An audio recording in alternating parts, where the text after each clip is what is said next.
In my opinion, this is the best gel because it's not really a gel. I've bought the 6 most popular running gels to find out which one's the absolute best and which ones absolutely suck. Hi, I'm Connor. I'm a physiotherapist and runner, and here's how I'll be ranking them. Each gel will be ranked from 1 to 6 in the following criteria. The cost in Australian dollars, which sucks compared to every other dollar. Texture, how much, if any, water you need to consume it, and the size and comfort of the packaging. The lowest scoring gel will win, and I'll use it for my half marathon next weekend. The highest scoring gel will lose, and I'll never buy it again for the rest of my life. Coming in at 6th place, Huma Energy Gels. Quite possibly the worst thing that you want to try and consume at half marathon pace. Now look, the cost in Australia is pretty good at around $3 or $4 per packet, and they're also reasonably accessible to buy, as I see them quite a lot at normal sporting outlet stores. The size is also great, and you marathoners can shove heaps of these in your pockets with no issues. But you're gonna need about 1 liter of water to actually wash this out of your mouth because it's just so sticky. I need to drink some water just thinking about it. I see this gel being really good for long trail runs where you're running much slower and you can enjoy the thousands of different flavors that Go Gel actually offers. But for road races, not for me. So what makes a gel perfect for me? Well, it has to be really easy to gulp down with minimal water. And especially for something like a race, you're not gonna have time to drink a lot of water to clean your mouth up after a gel. I'd also prefer it to be a smaller, slender package. It also needs to not be really bloody expensive, like the next gel in 5th place. 5th place, Spring Energy Gels. I don't know about your country, but in Australia, this thing cost me $7. Leave a like for the financial commitment to this video. This gel has less carbs than all the other gels, opting to add in more fat. And for me, I'm not sure I want to be eating fat during a race. They say that the additional fat is supposed to mask the blood sugar spike, but physiologically, this doesn't make much sense to me. This gel will have a lower blood sugar spike compared to all the other gels, but not because of the fat, it's because they've actually reduced the amount of carbohydrates in the gel. I think I'll just take more carbs in my gel, thanks. The packet size is also quite big and quite thick, and I'm not sure that I'd really want to carry 6 of these in a marathon. But I had one of these in my VO2 max workout the other day, and eating it was actually a decent experience. It tastes very good, probably one of the best out of the list, and the consistency is great. So this gel does have some positives. I'd say this gel is probably best for people who are quite sensitive to maltodextrin, though if you're also sensitive to caffeine, I would suggest trying this gel out multiple times in training to make sure that you're not going to have any GI distress during your race. Now, if there's any gel that I left out and it's your favorite, please comment below and let me know. And in 4th place, nothing. That's because there was a tie for 3rd.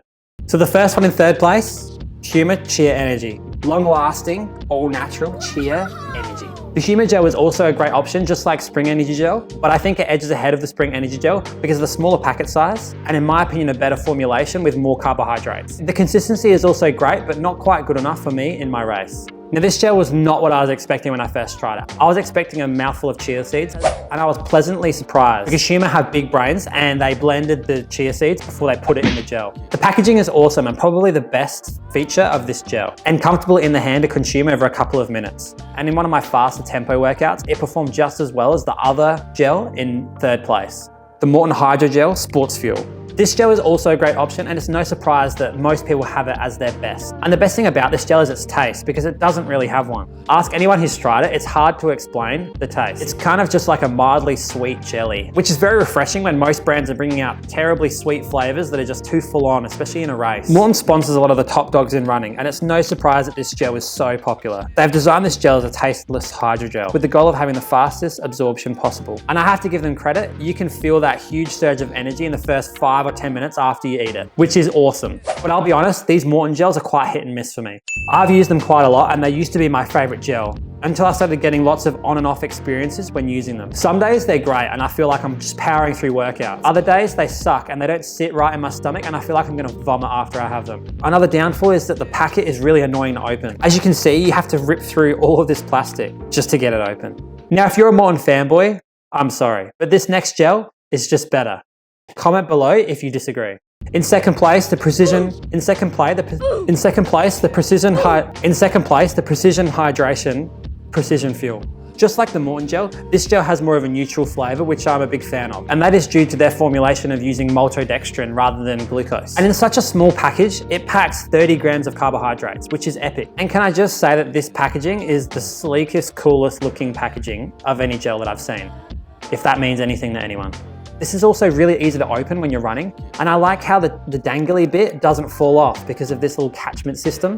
And it makes me feel like every time I'm using this gel, I'm saving the environment one precision hydration gel at a time. The consistency is also great, being slightly thinner than the Maurten gel. And despite this gel being almost perfect, it falls short of, in my opinion, what is the best gel out right now, and the one that I'll be using next week in my race. The Science and Sport Go Isotonic Energy Gel, whatever the bloody name is. In my opinion, this is the best gel because it's not really a gel. The SIS Isotonic Energy Gel is probably the most revolutionary product in this category, and absolutely is the easiest thing to consume when running really, really fast. This gel is ahead of the rest due to the thinner consistency and the higher carbohydrate content per serve, making it the easiest to consume and the best formulation in my opinion. This gel has way more carbs than all of the other gels and in such a sleek and easy package to get in and out of pockets, which at a premium price is a great bang for your buck. One downfall to this product is how big it is, but it's more long and thin rather than short and fat, which is much easier to get in and out of pockets. And the reason why it's bigger is due to the higher water content inside the gel, to keep the consistency thin and easy to consume. But this gel, when running, epic. Kind of ironically, in my last long run that I had before my half marathon, I ran 15 Ks at half marathon pace. Someone actually stole my drink bottle off the top of my car. So I had to complete the 25-kilometer run completely waterless. So I was forced to take these gels without any water, and they were the absolute best. And I'll be honest, when I'm running races, I knock over about 80% of the cups that I try and pick up. So because I'm so bad at picking up cups and it makes me really anxious before races, I tried out this SIS gel. And this thing is so good. I can gulp this thing down whenever I feel like I need to in a race, and I don't have to wait for a water stop to come up. I can just do it. And that level of freedom with this gel is so powerful. But at the end of the day, you need to go out and test all of these gels yourself. And this video should only really be a guide to get you to pick 2 or 3 gels for you to try out and spend plenty of time before your race trying them all out in different kinds of workouts to make sure that you're not going to have any issues on race day.